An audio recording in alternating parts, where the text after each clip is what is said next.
Bonjour à toutes et à tous, c'est Stéphane pour la chaîne Foyer. Je vous remercie de me retrouver chez moi. Et donc, chez vous, je prends un petit risque en faisant une vidéo sur frère Paul Adrien, puisqu'il avait signalé ma vidéo et qu'il avait obtenu gain de cause. Une vidéo qu'on avait faite sur une de ses interventions durant laquelle en fait, il donnait des conseils catastrophiques, des conseils de couple. Où il recommandait entre autres à une femme qui subissait de la violence conjugale de croire en Jésus et ça irait mieux. Par la suite, je caricature un tout petit peu, mais on n'en est pas loin. Frère Paul Adrien, plus les semaines passent et plus il se radicalise. Alors là, vraiment, on est clairement sur un discours radicalisé, quoi. C'est un discours catholique très radical. Et bon, voilà, je suis pas trop fan de parler de religion sur la chaîne, mais là, il faut bien. Il a fait une vidéo qui est sortie il y a 15 jours, qui est sortie le 17 mars, qui s'appelle Stopper le désastre, l'échec historique des chrétiens en politique décryptée. C'est Yakov qui m'a envoyé cette vidéo. Elle est inquiétante. Et voilà ce qu'elle dit. On appelle cela le mandat du ciel. Dans la doctrine chinoise classique, c'est parce qu'il est juste et sage et qu'il sait gouverner ses affaires privées avec rectitude que l'empereur reçoit des dieux le droit et le mandat de gouverner l'empire du milieu. Et en France, où en sommes-t-on? Vendredi 8 mars. Où en somme-t-on, hein?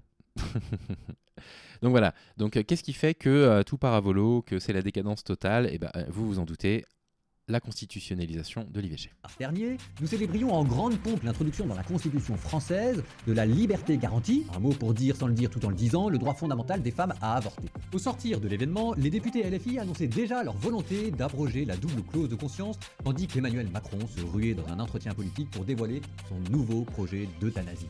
Alors oui, le mandat du ciel, où en est-on? Dans cette vidéo, je parle en mon nom propre. Je n'engage ni mes frères, ni même l'Église. Dans cette vidéo, je parle de politique. Donc frère Paul Adrien, vous venez de faire passer un message disant que vous étiez d'accord pour que vous puissiez commenter votre vidéo à partir du moment où ce soit poli. Donc je vous demande, cette fois-ci, de ne pas vous comporter comme vous vous êtes comporté la dernière fois à mon encontre, à savoir, vous laissez ma vidéo en ligne. D'accord? Vous ne la strikez pas. Je vais vous répondre très poliment sur les arguments. J'engage un échange avec vous. Mon objectif n'est pas de me moquer de vous. Je ne m'étais déjà pas moqué de vous la dernière fois. Et donc, voyons voir si vous êtes réellement à la hauteur de vos prétentions. Une vidéo qui ne va pas vous laisser insensible mais qui risque au contraire de vous ébranler. Car ce que nous allons y faire, c'est explorer un certain sentiment diffus parmi beaucoup de chrétiens et que probablement beaucoup d'entre vous ont eu quand on regarde la vision d'ensemble, ce sentiment de gueule, de bois, qui fait qu'on se réveille un matin et qu'on se dit « Le pays dans lequel j'habitais jusque-là, et bien maintenant, j'ai le sentiment d'y vivre comme un étranger. » Vous me direz dans les commentaires si c'est le sentiment que vous avez eu et quelle aspirine, quel Alka Svetser vous proposez. Moi, je vous donne le mien à la fin de la vidéo. Le point de départ de cette vidéo, c'est le changement de constitution. L'avortement est un sujet... Donc nous n'avons pas changé de constitution, frère Paul Adrien, nous avons simplement rajouté un amendement à notre constitution. C'est très différent. Et en plus de ça, cet amendement ne protège pas réellement le droit à l'avortement, comme on en parlera prochainement. Je suis en train de négocier avec un avocat qui est spécialiste de ces questions-là, une avocate en l'occurrence, qui n'a pas trop envie de passer en ligne. J'essaye de voir si je peux pas modifier sa voix, etc., pour qu'elle nous explique exactement en fait ce qu'il y a, ce que cet article va nous permettre d'espérer en protection et surtout quel est le piège de ce qu'il y a dans la Constitution actuellement au sujet de l'avortement et malheureusement ça n'est pas aussi protecteur que ce qu'on aurait pu l'espérer. Hyper compliqué, hyper clivant, et je vois bien dans les commentaires la diversité d'opinions à ce sujet. Mais tous, même ceux qui parmi nous essayons d'être le plus nuancé et libéral possible, même ceux qui parmi nous, à force de réfléchir, n'ont plus vraiment d'opinion à ce sujet parce que l'avortement est un sujet hyper complexe et douloureux, et Dieu sait qu'il l'est, mais tous nous sommes d'accord pour dire que l'avortement, ce n'est pas une liberté garantie. L'avortement n'est pas une liberté garantie d'après lui, mais en fait là c'est tout le problème. Et c'est tout le problème, en plus de ça, d'entendre cette phrase dans la bouche d'un homme. La liberté doit être un droit, l'avortement doit être un droit garanti. Je ne suis pas pour l'avortement. Personne n'est pour l'avortement. Je suis pour la possibilité, la liberté donnée à des femmes de pouvoir avorter totalement librement et facilement si elles le désirent. Je ne suis pas concerné par l'avortement, ni directement, ni indirectement. Je n'ai jamais eu de compagne qui a dû subir un avortement, en tout cas suite à un rapport non protégé avec moi. Puisque surprise, étant donné que je me protège pendant mes rapports, il n'y a pas de grossesse à risque, les mecs, mettez des préservatifs. Frère Paul Adrien, c'est valable pour les personnes qui vous suivent également, parce que je connais la position de l'Église à ce sujet-là. Et l'objectif, en fait, c'est de se dire que quelles que soient les circonstances, une femme qui ne pourrait pas, qui ne voudrait pas, qui ne souhaiterait pas mener une grossesse à terme aurait la possibilité et la liberté de le faire facilement. Ce n'est pas le cas en France. En France, ce n'est pas si facile. En France, il y a de nombreuses femmes qui sont obligées de changer de département pour pouvoir avorter. Il y a des femmes qui ne peuvent plus avorter parce que le délai de 14 semaines est déjà passé, parce qu'elles ont mis du temps à réaliser qu'elles étaient enceintes, etc. Il y a des femmes qui subissent des viols par des proches qui n'osent pas aller avorter parce que ça voudrait dire dénoncer l'agresseur. Si en plus de ça, il y a eu un viol dans le cercle familial, ça voudrait dire dénoncer l'inceste, et il y a un poids du secret qui est absolument dramatique autour de ça. Il faut pouvoir garantir à ces femmes-là, qui seraient dans ces situations-là, ou à celles qui ne sont pas dans ces situations-là, mais qui ne souhaitent pas mener une grossesse à terme, la possibilité d'avorter librement. Et en France, ce n'est pas réellement le cas. Le droit à l'avortement, il est menacé déjà, il est menacé par les personnes comme vous, frère Paul Adrien, il est menacé par les religieux en général. Quoi qu'on n'entende pas trop les communautés juives et musulmanes s'exprimer sur la question, qui est surtout menacée par du coup tous ces groupements catholiques qui vont militer contre l'avortement à Paris régulièrement, des anciens de la Manif pour tous, etc. Et c'est un problème. C'est un problème parce que vous vivez dans un système démocratique, frère Paul Adrien, dans lequel actuellement, dans la Constitution, on a instauré la liberté des femmes à accéder à l'avortement. Et si vous n'êtes pas d'accord avec ça, eh ben écoutez, vous faites de la politique, vous rejoignez le législateur et puis vous changez la loi. Voilà. Ce n'est pas un droit fondamental. Et que le mettre dans la Constitution, qu'on le prenne dans tous les sens, à un moment donné, il faut le dire, en tant que chrétien, ce n'est pas possible. Mais alors, ça fait quoi maintenant que d'habiter dans un pays dont on ne partage plus la Constitution dans au moins un de ses aspects fondamentaux en ce moment?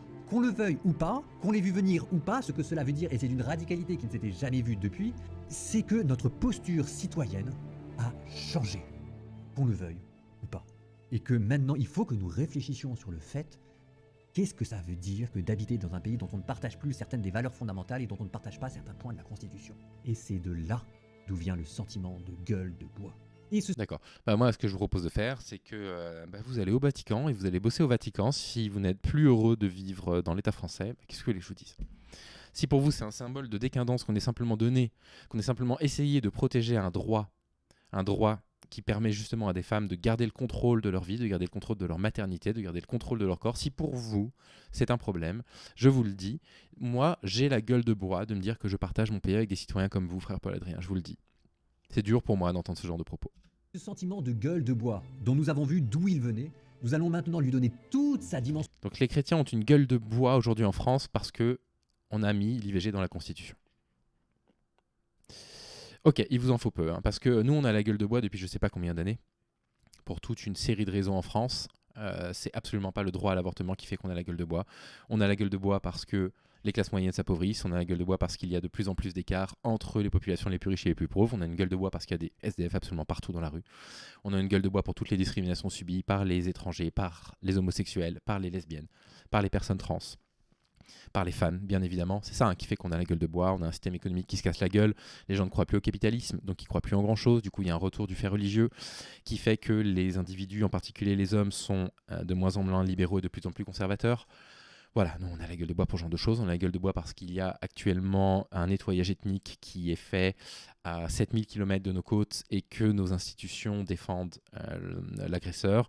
On a la gueule de bois parce qu'il y a des guerres absolument partout, on a la gueule de bois de voir qu'il y a 4 millions et demi de morts au Congo, on a la gueule de bois pour ce genre de choses, quoi. On n'a pas la gueule de bois parce qu'on a permis aux femmes de s'assurer d'avoir un tout petit peu plus de liberté. Voilà. Et je ne sais absolument pas ce que vous avez tatoué dans votre main et je m'en contrefiche. Et montrer son véritable enjeu. Et nous allons le faire avec un livre choc paru en 2021, Chantal Delsol, La fin de la chrétienté. La grande idée de Chantal Delsol, philosophe et essayiste française, c'est de comparer la position des chrétiens en France au XXIe siècle à la position des païens dans la Rome antique du IIIe, IVe siècle. Car après tout, c'était bien eux les conservateurs de l'époque, les païens, les héritiers des valeurs traditionnelles et de la religion antique. Et c'est encore eux qu'on a vu se battre avec panache. Donc vous comprenez, il compare les chrétiens aux héritiers des valeurs traditionnelles. Et là, moi j'ai un problème avec ça, un problème qui n'est pas un problème moral, qui est un problème intellectuel. C'est quoi les valeurs traditionnelles de la France, au bout d'un moment en fait? C'est quoi les valeurs traditionnelles de la France? Vraiment, très sincèrement, la France dans leur tête, ça a été quelque chose à un temps arrêté, et puis j'imagine qu'ils fantasment en plus de ça à cette époque-là, mais c'est quoi pour vous ces valeurs fondamentales qui font la France? Parce que les valeurs de liberté, d'égalité et de fraternité qui ont été renforcées à la fin de la Révolution française en 1794, avec la création de ce drapeau, avec la proposition de cette constitution française qui a assez peu évolué depuis, ce truc-là était un truc extrêmement progressiste qui a repris les mains le pouvoir aux mains de la noblesse. Bon, il est resté aux mains de la bourgeoisie, bien évidemment, mais qui a tenté de produire quelques avancées. Je ne sais pas, la Commune française, par exemple, la Commune qui a permis de proposer des choses qu'on a considérées comme acquises depuis, comme l'accès à l'éducation gratuite pour les femmes, etc. Bah ça, c'est pas vraiment ce qu'ils voient comme des valeurs traditionnelles. Eux, pour eux, c'est pas ça des valeurs traditionnelles. Et pourtant, c'est aussi constitutif de la France que la période où la France était sous l'égide de l'Église catholique. Et donc en fait, moi j'ai du mal à comprendre qu'est-ce que vous entendez par les valeurs traditionnelles de la France. En fait, pour vous, la France, c'est quelle période à quelle période? Qu'est-ce qui vous intéresse dans la France? Parce que la France n'a jamais été un État qui s'est arrêté à un moment donné, où on a dit, bon voilà, maintenant ça c'est la France et ça c'est des valeurs de France. Les valeurs françaises ont toujours évolué. Mais assumant défaite après défaite, voyant finalement la montée du christianisme venir jusqu'à eux, et c'est encore de la même manière qu'en France au XXIe siècle, cette fois-ci ce sont les chrétiens qui à leur tour ont endossé le rôle des conservateurs, d'héritiers des valeurs traditionnelles et de la religion antique, et que défaite après défaite, eux aussi voient maintenant monter la vague du paganisme jusqu'à eux. Le livre est brillant, empli de citations et de documents. Et il est Ah, un livre brillant parce qu'il y a plein de citations et de documents dedans. là le véritable enjeu de ce sentiment de gueule de bois. Quelle leçon nous devons tirer de cette comparaison si nous ne voulons pas subir le même sort? Parmi tous les éléments... Mais le même sort, mais qu'est-ce que vous sous-entendez, frère Paul-Adrien? Vous sous-entendez quoi? Massacre des chrétiens, par exemple? Qu'est-ce que vous sous-entendez? L'Église et l'État sont séparés, strictement. Voilà. Depuis la loi de la laïcité, etc., et de la séparation stricte. Donc, si vous voulez, ça fait plus d'un siècle que les catholiques n'ont plus officiellement de pouvoir politique. Et c'est une excellente chose. Malgré tout, la religion catholique en France a été une religion extrêmement dominante et la pensée judéo-chrétienne, elle est encore aujourd'hui très présente parmi nous. À partir de plein d'exemples, on pourrait en donner tellement, mais il y a énormément de croyances issues de la religion judéo-chrétienne qui existent encore aujourd'hui, à tel point qu'aujourd'hui, on peut encore considérer la France comme descendante de ces religions judéo-chrétiennes. Certes, les catholiques n'ont pas de pouvoir politique en France, ils n'en ont plus depuis plus de 100 ans, mais les catholiques en France peuvent toujours aller prier librement. Les catholiques en France, ils ne sont pas massacrés. Les catholiques en France, ils ne sont pas discriminés. Il y a même des départements en France où ils ont un certain nombre de privilèges, hein, en Alsace en particulier, en Lorraine aussi, je crois. Et donc en fait, qu'est-ce qui se passe? Qu'est-ce que vous avez perdu là depuis que vous êtes né, Paul-Adrien, en tant que chrétien? De réflexion qui existent, il y a au moins une chose sur laquelle tous les historiens de la Rome antique s'accordent. C'est de dire que le paganisme de la Rome antique avait perdu toute forme d'ambition politique propre et que c'est cette absence d'ambition politique qui fut, sans conteste, un facteur déterminant dans leur chute.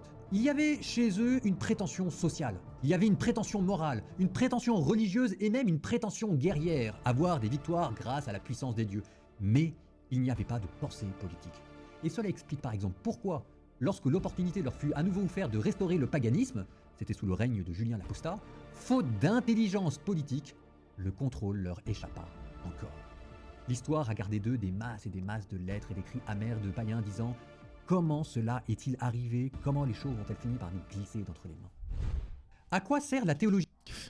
J'ai évidemment pas le niveau de connaissance pour savoir si ce qu'il raconte est vrai. J'aimerais bien savoir ce que sont ces fameuses lettres où ils ont dit comment le pouvoir a pu nous échapper de la sorte. Je sais pas très bien de quoi il parle.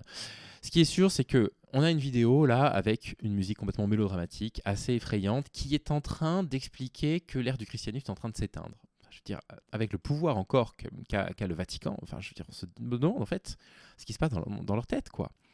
On se demande, je sais pas, on a fermé des églises et puis on a interdit à des chrétiens d'aller prier le dimanche et je suis pas au courant. Qu'est-ce qu'on vous a retiré comme droit en fait? Ce qui est en train de se passer, c'est que on vit dans un pays qui est laïque et on vit dans un pays qui essaye de prendre parfois quelques mesures sociales de temps en temps et qui prend des mesures parce qu'elles correspondent aux besoins de notre réalité matérielle. Elles correspondent aux attentes de ses citoyens et de ses citoyennes. Et effectivement, si vous êtes dans un dogme chrétien qui est un dogme qui se base sur des valeurs qui ont plus de 100 ans, oui, effectivement, votre dogme il est en retard. Il est en retard et il va peut-être falloir un travail d'exégèse, un travail d'herméneutique assez fort là, dans votre religion pour que vous ne soyez pas considérés comme tout le monde, comme des conservateurs qui empêchent la population d'aller vers plus de droits. Et donc en fait, c'est pas, je veux dire, vous dites qu'il va falloir qu'on rentre en politique, mais même si vous rentrez en politique, je vous garantis que si demain vous rentrez en politique et que vous dites bon bah voilà maintenant on va plus rembourser les contraceptifs à la pharmacie, même s'ils ne sont pas toujours remboursés à 100%, parce que ça va contre les valeurs chrétiennes, vous n'obtiendrez jamais rien. Parce que vous êtes à contre-courant du sens de l'histoire actuellement. Et vous êtes à contre-courant, et là vous faites une vidéo limite guerrière en train de dire on va disparaître, c'est dangereux. Moi je suis inquiet d'entendre un discours comme ça, je suis très inquiet. Très sincèrement, il y aurait un imam qui tiendrait ce discours-là, il y a des chances pour qu'il soit expulsé. Et que je ne m'en émeuve pas en plus de ça, parce que c'est des discours profondément anti-républicains, antidémocratiques que vous tenez. Politique. Eh bien, précisément à ceci, à repenser notre position de citoyen. Ce que la théologie politique vous révèle, c'est qu'en France, depuis 50 ans, l'Église a fait le choix de la démocratie partisane et que la posture par défaut du citoyen que nous sommes, c'est celui de l'électeur. Vous voulez vous engager en politique, faites-le à partir des partis politiques. Eh bien... Mais en fait, vous n'avez pas le choix. Et il sous-entend que c'est une décision de l'Église, mais vous n'avez pas le choix en fait. On n'a pas demandé à l'Église si l'Église était d'accord pour qu'on passe dans une démocratie plus ou moins directe, où on élit un président de la République et où on peut élire nos députés et nos députés européens. On ne vous a pas posé la question. Et vous n'avez pas ce pouvoir depuis 45 ans, depuis 50 ans. Donc depuis 50 ans, ça veut dire quoi? Depuis 74? Vous n'avez jamais eu ce pouvoir depuis 74. On ne vous retire pas ce pouvoir-là. Bien ça, c'est un choix que la théologie politique permet de dater et de déconstruire. 1890. Le cardinal Lavigerie à Alger porte au nom de Léon XIII un toast à la République française. Pour l'époque, c'est une révolution. Un choix historique dans lequel le pape Léon XIII demande aux catholiques français de se penser non plus comme des fidèles d'un ancien régime à restaurer, mais comme des citoyens d'une république à investir. Dans l'histoire de la théologie politique, c'est un... Oui, bah c'est très beau ça. Alors concrètement, les citoyens sont très loin du pouvoir, malheureusement, on est encore beaucoup trop loin du pouvoir. Mais concrètement, c'est quand même très beau. Dans l'idée, c'est très beau. Là, on est vraiment sur la suite des grandes idées qui ont survécu à la Révolution, quoi. C'est plutôt beau sur le papier. Un retournement majeur, parce que la décision du pape vient en réalité entériner un échec de la pensée politique chrétienne à se réformer. Derrière, il y avait le rêve d'influer sur les nations européennes en créant un grand parti chrétien, la démocratie chrétienne en Italie, la 5e République de Charles de Gaulle, mais ce rêve, lui aussi, a échoué. Et parce que cela n'a pas fonctionné, il aura fallu que le pape Léon XIII impose aux catholiques français en 1890 de rallier la République française en investissant les partis politiques. Mais il y a eu un prix à payer. C'est que tout ce qui a été pensé jusque-là en termes d'organisation politique et d'action collective, de stratégie politique, car c'est cela, sera maintenant délégué et dévolu au discernement personnel, à l'action individuelle. Que ce qui était pensé avant comme un corps politique en action est maintenant relégué à une morale individuelle du discernement. Qu'est-ce qu'il est en train de dire? Il est en train de dire que à l'époque où il y avait ces espoirs d'avoir des grands partis politiques, et moi je trouve ça assez confus, sa pensée, des grands partis politiques, ou en tout cas une volonté d'avoir des grands partis politiques à l'échelle nationale et internationale, donc européens, catholiques, c'est qu'il y avait du coup une sorte de pensée commune entre ces trucs-là, et puis comme finalement ils se sont aperçus que ça ne pouvait pas se faire, ils ont investi, les catholiques, les chrétiens, eux-mêmes des partis politiques, et que du coup les pensées qui se développaient étaient des pensées personnelles, qui étaient plus des pensées qui auraient pu être développées par un parti commun. Je trouve ça très confus. Je ne vois absolument pas en quoi ça explique qu'ils aient perdu du pouvoir. Frère Paul Adrien semble oublier qu'il existe des partis chrétiens, d'accord? L'Union des démocrates chrétiens existe en France, que la dernière fois qu'il s'était présenté, c'était avec Christine Boutin, je crois, au présidentiel, c'était il y a peut-être 15 ans, qu'ils avaient été affablés d'un score absolument lamentable. Parce que quelque chose qu'ils ont du mal à voir aussi, c'est que dans la tradition française, il y a une tradition qui n'est pas une tradition de la critique religieuse, contrairement à ce qu'on entend de la part des apostats, elle se trompe, mais une tradition anticléricale. Anticléricale très forte. En France, on a une vraie tradition anticléricale, on a une vraie tradition de la critique des pouvoirs religieux.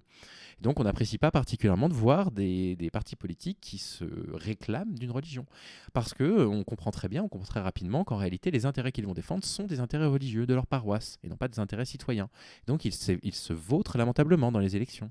Avec ce sentiment un peu amer de finalement donner des voix à des partis, et on ne pourra pas leur reprocher, qui tout simplement ne sont pas chrétiens. Et c'est ça ce qu'il faut repenser. Alors, maintenant qu'on a vu cette gueule de bois, d'où elle venait et tous ces enjeux, la question c'est quelle aspirine, quel Alka-Seltzer l'Église peut-elle nous proposer? Et il y en a un. Oh my God, okay, it's happening. Ça s'appelle le synode. Oui, parfaitement. Et alors je sais qu'on en parle beaucoup. Je suis pas sûr d'ailleurs qu'on en parle toujours là où il faudrait, donc en ce moment c'est surtout dans les synodes pour les questions de pastoral et de liturgie, alors que le synode c'est plus que ça. Normalement c'est la manière... Un synode, grosso modo, c'est une réunion ecclésiastique. Alors parfois, même au sein de l'Église catholique, il y avait des personnes qui n'étaient pas nécessairement croyantes. Et dans la religion orthodoxe, je ne sais pas si vous savez, mais la religion orthodoxe ne reconnaît pas le pape comme étant l'autorité suprême de leur religion. Le Saint Synode, c'est la plus haute autorité voilà, dans l'orthodoxie. Donc voilà, donc il part sur le synode et la politique. Dont l'Église pense son organisation, sa délégation du pouvoir et comment elle veut faire vivre l'expérience de la démocratie à l'intérieur de l'Église. Et que si on le mettait sur des enjeux véritablement politiques, là ça ferait des explosions. Parce qu'après tout, on a aussi des hôpitaux à gérer, on a aussi des écoles à gérer, et que c'est peut-être là où il faudrait mettre aussi un peu de synode. Par exemple, en ce moment dans l'Église, il y a une personne qu'on appelle le secrétaire général à l'enseignement catholique. Et en fait, si vous êtes père ou mère d'un enfant scolarisé dans le privé catholique, c'est d'abord lui qui vous intéresse plutôt que le ministre de l'Éducation nationale. Donc là, on arrive sur un propos qui, pour moi, est un propos dangereux, vraiment dangereux, antidémocratique, anti-républicain. Voilà. C'est-à-dire qu'en réalité, il est en train d'expliquer que les catholiques reconnaissent avant toute chose, et je vais faire un petit parallèle après, sur ce qui se passe aux États-Unis, qui reconnaissent avant toute chose les autorités religieuses avant de reconnaître les autorités de l'État. C'est un discours qui est très radical. C'est un discours qui, pour moi, n'est pas loin d'être un discours extrémiste. C'est un discours qui ne fonctionne pas. Un imam dirait ça à propos d'une autorité religieuse musulmane. Je vous garantis qu'il est expulsé. Et, encore une fois, ce n'est pas quelque chose qui me provoquerait beaucoup d'émotions. Parce que vous êtes totalement libre de pratiquer votre culte, quelle que soit votre religion. Mais en revanche, il y a les lois de la République au-dessus de vous. Et on respecte les lois de la République. Et là, on assiste à une vidéo d'une personne qui vous explique que voilà, votre représentant dans l'éducation, c'est l'Église. C'est pas le ministre de l'Éducation nationale. Et moi, ça me rappelle, très sincèrement, des dérives de certaines sectes mormones aux États-Unis qui pratiquent le crime dans leur propre communauté, en expliquant que oui, mais nous, on rend de compte qu'à Dieu, on ne rend pas de compte à la justice américaine. Alors bon, ils rendent quand même des comptes à la justice américaine au final, ils prennent des peines de prison. J'avais vu un documentaire il n'y a pas longtemps justement sur ces sortes de communautés qui sont assez dangereuses, et peut-être que j'en ferai un épisode un jour parce que la place des femmes là-bas est absolument dramatique. Et donc moi je suis inquiet par ce discours. Moi, je trouve que c'est un discours extrêmement radical, pas loin d'être extrémiste, qui n'est absolument pas compatible avec la République française, et je trouve que frère Paul Adrien, vraiment là, il prend un virage assez inquiétant. Parce que c'est lui, en fait, notre ministre de l'Éducation nationale, à nous. Sauf que... Eh ben non, c'est pas lui. Personne ne connaît son nom, personne ne connaît son programme. Pourquoi ça? Parce qu'en ce moment, le synode est pensé sous le terme du mandat individuel. Ce sont des évêques qui confient à une personne un mandat particulier. Que la seule chose qu'il faudrait changer, ce serait qu'on le confie à une équipe de laïcs. Comme ça, vous leur donnez de la visibilité et vous les forcez à présenter un programme politique duquel ils devront rendre compte aux évêques et sur lequel le peuple chrétien pourrait être consulté. Tout ça, évidemment, dans le respect des évêques, du peuple chrétien, de Dieu et de l'Évangile. Mais et de la République française, peut-être? Non, je sais pas, enfin, après, c'est vous qui voyez. Là, on la vivrait enfin, cette démocratie partisane. Si c'est quelque chose dans lequel nous croyons et qui nous a fait rêver, qu'on soit cohérent avec nous-mêmes et que déjà on nous propose de vivre à l'intérieur de nous. Et comme ça, vous proposez à ceux qui ont la fibre politique... D'accord. Okay. Vous repensez vos synodes, très bien. Très bien. Quel rapport avec le constat au début de la vidéo quand je vous disais que c'était confus sur le fait que l'IVG ait été constitutionnalisé? Quel rapport en fait? Qu'est-ce que ça va changer? Ça va rien changer. Vous repensez vos synodes, vous décidez de les organiser de façon un tout petit peu différente, vous incitez du coup vos croyants à vous rapprocher justement de leurs représentants de la religion catholique. Et alors, ils sont toujours soumis aux lois de la République française. Qui veulent vivre un engagement politique, qu'ils ne pourront pas vivre dans la démocratie française, parce qu'on est passé à autre chose. Qu'on le vive déjà entre nous. Non pas sous le mode de la société séparée, mais d'une société qui se donne les moyens à nouveau de former des citoyens, de former une action politique efficace, et que si ça, on n'est pas capable de le vivre de manière crédible entre nous, ça sert à rien. Ça s'appelle l'école en fait, c'est le rôle de l'école, de former des futurs citoyens, ça existe déjà. Ensuite, de vouloir donner des leçons dans la démocratie. On commence avec nous-mêmes et que là on se forge notre propre histoire. Et exit la gueule de bois. On sera passé à autre chose. Et que ça, j'y crois. Que vous voyez, le seul tout petit truc à changer, c'est de confier non plus à une personne, mais à des équipes de laïcs, des mandats. Et l'Église redevient une institution politique dotée d'une ambition politique propre. D'accord, mais l'Église sera toujours soumise aux lois de la République en réalité. Et vos croyants, quel que soit le pouvoir que vous allez leur donner à vos synodes, de toute façon, rendront des comptes avant tout à la République française. Qu'est-ce que c'est que ce discours? Ça fera des merveilles. Et là, vous verrez cette civilisation revenir, cette civilisation où l'on peut dire « l'amour vaincra ».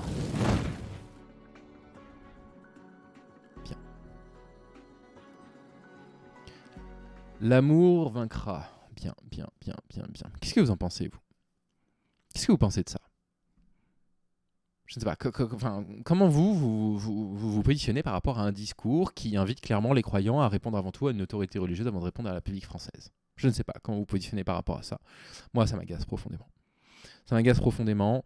Décidément, les pouvoirs politiques sont pour moi totalement incompatibles avec la démocratie française. Mais tous les pouvoirs politiques religieux, hein, de toutes les religions, hein, ça n'est pas compatible.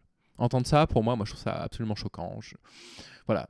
Un imam tiendrait ces discours-là, il serait vraiment dans la mouise, à juste titre d'ailleurs, et il devrait être dans la mouise, frère Paul-Adrien, pour un truc comme ça. Ben voilà, j'ai essayé d'argumenter sans vous agresser, frère Paul-Adrien. Laissez ma vidéo en ligne, s'il vous plaît, c'est mérité. De toute façon, je trouverai un moyen de la publier autrement. Si jamais vous la censurez comme la fois d'avant. Et puis écoutez, à vous tous et vous toutes, je vous souhaite quand même un bon dimanche malgré tout, et je vous dis à très vite.